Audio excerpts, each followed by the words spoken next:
life, mental health, rare disease. That's what Never Give Up is all about. This podcast is a companion to my blog, pkujournal.com. I'm Kevin Alexander, and I've been a professional storyteller for over 20 years. I'm also an adult living with the rare disease phenylketonuria, or PKU. Since 2012, I've been traveling the world, advocating for PKU newborn screening and rare disease awareness. Living with a rare disease can be a heavy burden. So, on this podcast, I share thoughts, reflections, and stories to motivate you on your journey.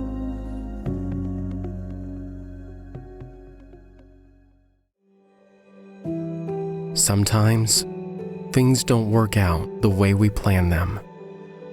We have ideas, dreams, visions, but then life happens, and we have to adjust. Originally, I had a different plan for this episode. It was going to be called What If, and was an exploration of the power of imagination. A recurring theme all season has been determination. I explored that through various stories. The development of the first treatment for my rare disease, periods in my life when I struggled, and how I made it through. The story of my hero from World War II, and how he inspires me every day as I try to lead and inspire others. How each of us can make a difference in this world if we combine compassion and determination and serve others. And so for this final episode, I wanted to tell another story that was meant to inspire, a reminder that we can all affect change, that we can dream another world and work to make that a reality. But sometimes, things don't work out the way we plan them. While I absolutely believe in the limitless power of imagination, I also recognize that we live in a world of limitations. I'm an idealist by nature, but life has also made me a realist. I think it's important to keep both perspectives in mind. So, today I'm changing course. Or rather, recognizing that the course was changed for me because of an unforeseen event.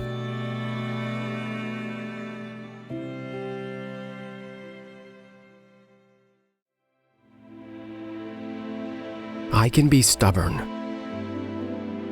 When something captivates my mind, truly captivates it, I don't want to give it up. When I have a vision for doing something and am fully committed, I'll do whatever needs to be done to execute that vision, despite the obstacles or opposition I encounter. I know my core values and have tried to communicate them all season. Honor, courage, compassion. I believe those are essential to a life of service. And about those core values, I can be very stubborn. I will not bend. But it's important to be stubborn about the right things. And sometimes, I'm foolishly stubborn about the wrong things, like a pair of shoes. And so, this story begins on a day when I just should have picked a different pair of shoes. March 24th, 2024. It was drizzling that morning, and I was in a hurry. Normally, on busy days, I wear a pair of hiking shoes. I have an active job, and sometimes don't know what environment I'll be in. So, solid support is essential. And I had an assignment to film on location that day. But another pair of shoes caught my eye, and even though they had little traction left, I chose them. I'll be fine, I thought. Just be careful. Again, I can be stubborn. Even though I was in a rush to get to work, I stopped for coffee. And I was on the phone with a friend who also has PKU, trying to help him with a problem. So, I was wearing shoes with no traction left, in a hurry, and distracted on this rainy morning when I slipped on some water and fell hard. My left leg went way up into the air and I fell down on the side of my left knee. I told my friend what happened, stumbled back to my car, and gathered myself, and thought I should have worn the hiking shoes.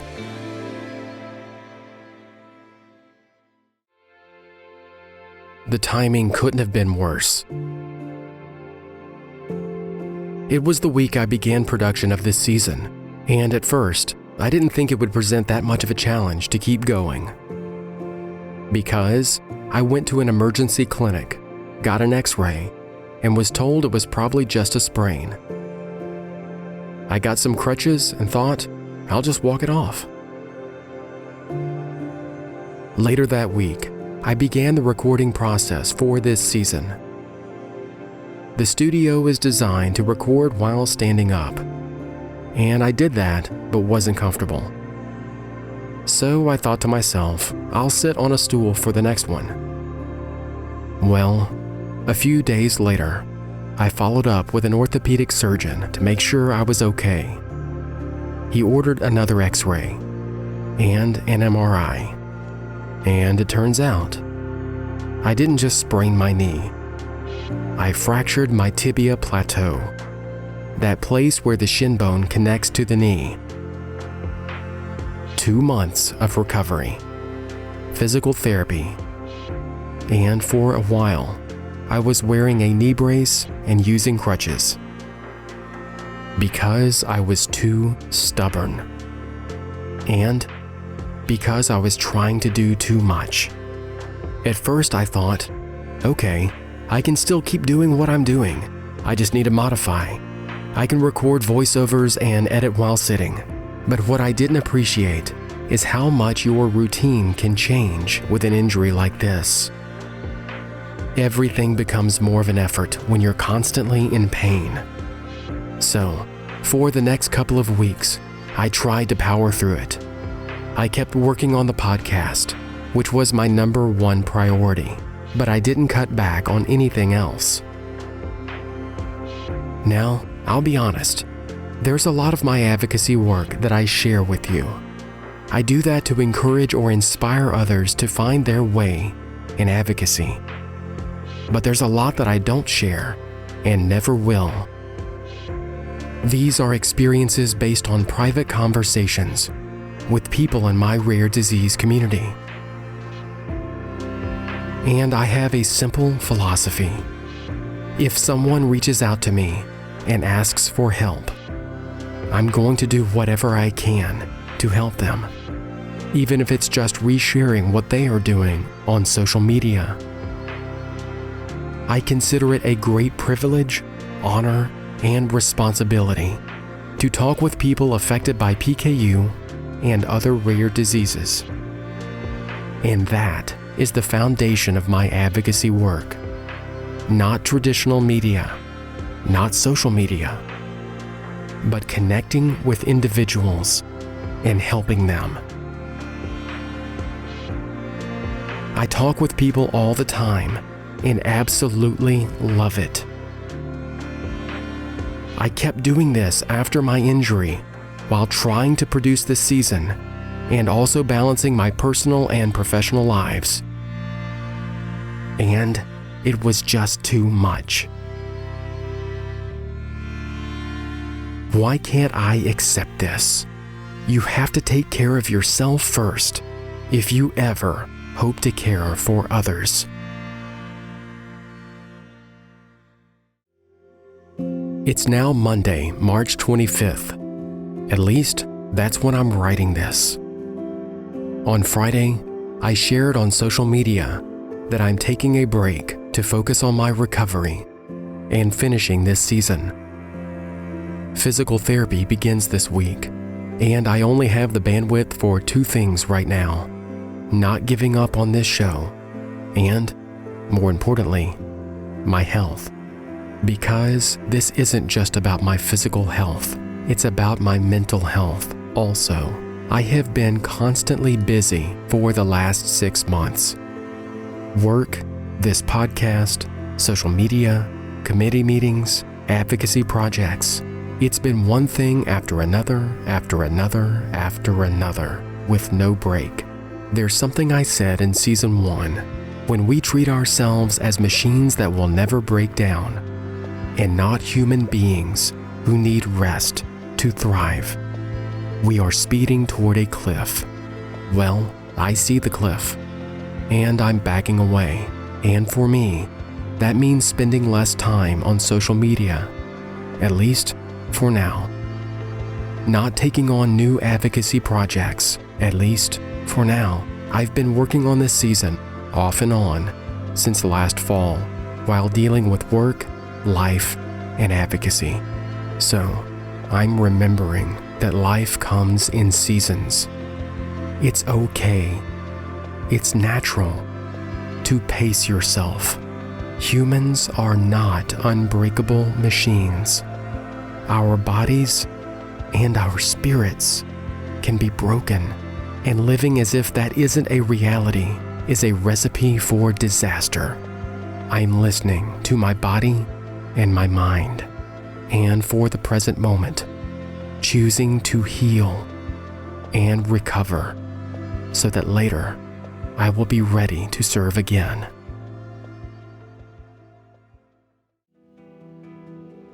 We can't keep going forever.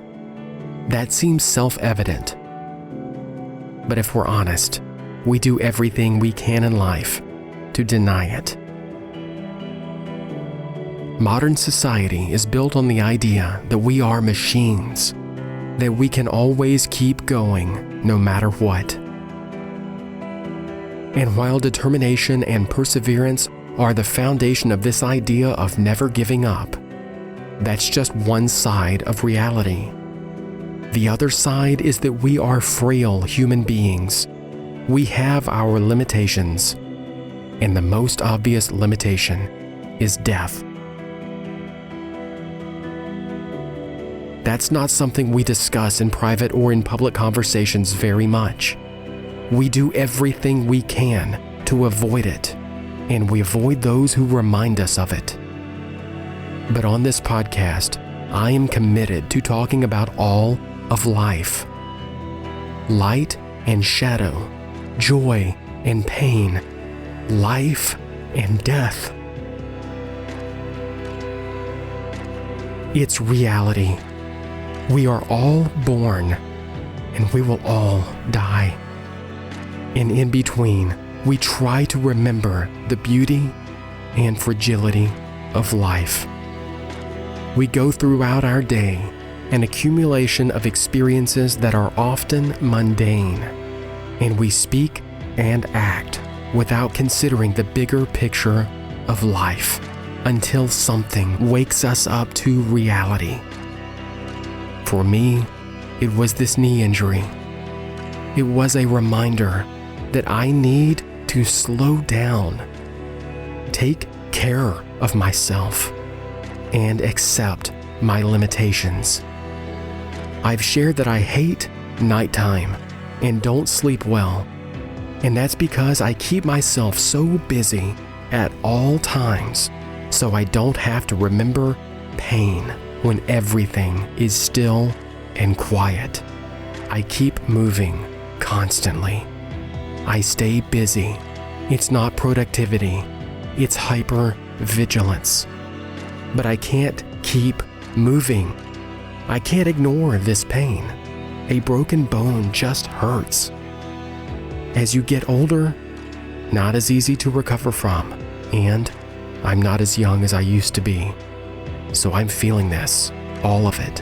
But stepping back and taking time for myself, it's the best decision I've made in a while, and what I'm learning is that this is how healing begins.